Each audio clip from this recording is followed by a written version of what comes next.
ದಲಿತ ಚಳುವಳಿ ಹುಟ್ಟಿದಂಥ ನಾಡು.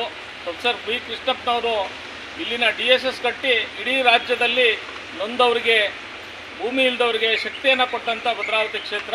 ಇಲ್ಲಿ ಪ್ರಪಂಚದ ಮಹಾನಾಯಕ ಭಾರತ ರತ್ನ ಡಾಕ್ಟರ್ BR ಅಂಬೇಡ್ಕರ್ ಸಾಹೇಬ್ರದ ಹೆಸರಿಂದ ಈ ಕನಕ ಮಂಟಪ ಮುಂಭಾಗದಲ್ಲಿ DO ಕಚೇರಿ ಪಕ್ಕದಲ್ಲಿ ಒಂದು ವಿಶಾಲವಾದ ದೊಡ್ಡದಾದಂಥ ಡಾಕ್ಟರ್ BR ಅಂಬೇಡ್ಕರ್ ಭವನವನ್ನು ಈಗಾಗಲೇ ನಿರ್ಮಾಣ ಆಗಿದೆ. ಇನ್ನೇನು ಸ್ವಲ್ಪ ಕೆಲಸ ಇದೆ.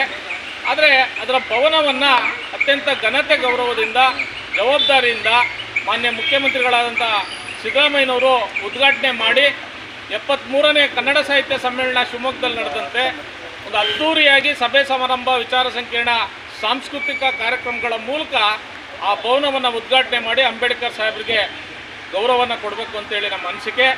ಯಾಕೆಂತ ಹೇಳಿದ್ರೆ 25 ವರ್ಷಗಳಿಂದ ಈ ಭದ್ರಾವತಿಯ ಎಲ್ಲ ವಿದ್ಯಾರ್ಥಿಗಳು, ಎಲ್ಲ ಸಂಘ ಸಂಸ್ಥೆಗಳು ಕೂಡ ಒಂದು ಅಂಬೇಡ್ಕರ್ ಭವನ